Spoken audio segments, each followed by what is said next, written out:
Evolución de la base de datos. A continuación vamos a ver el concepto básico, una definición. Dice: el término de base de datos se escuchó en una reunión en 1963, la primera vez. Podemos decir que la base de datos es un conjunto de información o donde se pueden almacenar datos de una manera estructurada. Desde el punto de vista de informática, está formado por un conjunto de datos que se almacenan y los cuales nos permiten acceder directamente a ellos. ¿Qué contiene una base de datos? Una base de datos contiene un software que son los DBMS o sistemas gestores de base de datos. Contiene dichos datos, los cuales están almacenados de acuerdo a la estructura de la base de datos y van a ser procesados para convertirse en información. Contiene un hardware, constituidos meramente por dispositivos de almacenamiento como discos, cintas, etc. A continuación vamos a ver un repaso de las bases de datos durante la vida. Empezaremos por la década de los 60. En los 60 se dio inicio a la primera generación de base de datos. Se logró desarrollar Sabre. Sabre fue un sistema operativo desarrollado entre IBM y la compañía American Airlines. Consistía más que nada en que manejaba las reservas de vuelos, transacciones e informaciones sobre los pasajeros. Recopilaba esa información. También se llevó a cabo el desarrollo de los IDS, desarrollados por Charles Bachman. Un IDS es uno de los primeros sistemas de gestión de base de datos. Después trabajó con Lumber y desarrollaron el primer acceso concurrente a los datos de IDS.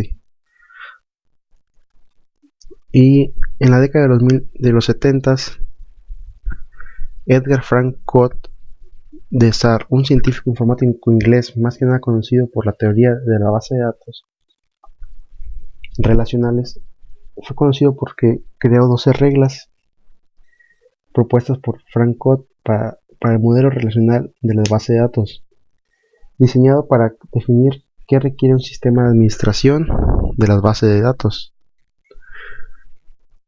Y eso este hecho dio inicio a la segunda generación de las bases de datos. En 1980 comenzó el auge de la comercialización de los sistemas relacionales y SQL comenzó a ser el estándar de la industria. SQL es un sistema declarativo de acceso a base de datos que permite especificar diversos tipos de operaciones en ellas. Más que nada es el manejo de álgebra y cálculo relacional que permite efectuar consultas con el fin de recuperar de forma sencilla la información que hay en la base de datos, así como hacer cambios en ella. En 1990, en la década de los 90, la investigación de las bases de datos giró en torno a bases de datos orientadas a objetos. Las bases de datos orientadas a objetos son más que nada la conjugación de la programación orientada a objetos y las bases de datos. El resultado es un ODBMS, un sistema gestor de base de datos orientado a objetos. Un ODBMS hace que los objetos de la base de datos aparezcan como objetos de un lenguaje de programación en uno o más lenguajes de programación a los que dé soporte. Un ODBMS también extiende con datos persistentes de forma transparente, control de concurrencia, recuperación de datos, consultas asociativas y otras capacidades. En la actualidad sabemos que las tres grandes compañías que predominan en base de datos son IBM, como sabemos ya, Microsoft y Oracle.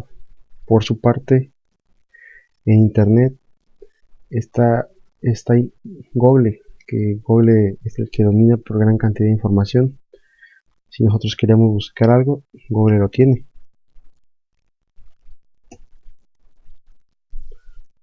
Antes la base de datos, desde hace mucho tiempo se comenzó a almacenar información, pero surgiendo la necesidad de empezar a archivar y recolectar información, surgió la necesidad y pues todo empezaba con anaqueles muy grandes, con mucho papel, y a largo plazo pues eso era costoso porque al ser mucho papel era más dinero.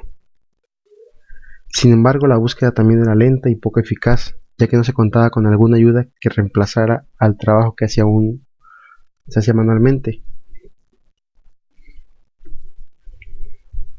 ¿Por qué implementar la base de datos? El uso de la base de datos meramente se desarrolló porque hubo necesidad de almacenar más información, mucho más información de la que ya existía. Las principales ventajas de usar la base de datos es que múltiples usuarios podían acceder a ella. O sea, sí, una base de datos proporciona a los usuarios un acceso a los datos mientras tengan derechos, porque se les pueden denegar a ciertos permisos o políticas de seguridad. Una base de datos también puede ser local, local y distribuida. Es decir, local, que pues la más puede utilizar un usuario en un equipo, o puede ser distribuida, es decir, que la información se almacena en equipos remotos y se puede acceder a través de ella en una red. Rápidamente surgió la necesidad de contar con un sistema de administración, y esos son los DBMS. Y la ventaja de los DBMS es que es un fácil acceso a los datos, acceso a múltiples usuarios, que usuarios puedan acceder al mismo tiempo y no haya problemas. Y la manipulación de los datos, o sea que podamos insertar, eliminar, editar datos. A continuación vamos a ver unas ventajas de las bases de datos. La primera es compartición de datos. Compartición de datos es decir que, o sea, que toda la organización puede entrar a la base de datos. Mejor seguridad de datos. O sea, definición y fortalecimiento de restricciones y acceso solo a través de un DBMS. Como hablábamos, que los usuarios a veces nada más pueden acceder a ciertas funciones. A lo mejor nada más pueden ver o no o pueden modificarla o eliminar datos. Mejor accesibilidad a los datos. A través de un lenguaje de consulta pueden acceder a ellos. Es posible realizar consultas de datos específicas. Las desventajas de una base de datos que los sistemas gestores, los DBMS, son de alto costo. Es más difícil una infraestructura de de una base de datos. También que hay que capacitar al personal. Hay que capacitar al personal para que pueda controlar una base de datos. También al tener información, también otra desventaja es la vulnerabilidad, ya que pues necesita que tener una buena seguridad, porque al tener información centralizada en un solo punto lo vuelve un poco vulnerable. Y pues esta es mi presentación de la evolución de la base de datos. Espero les haya gustado.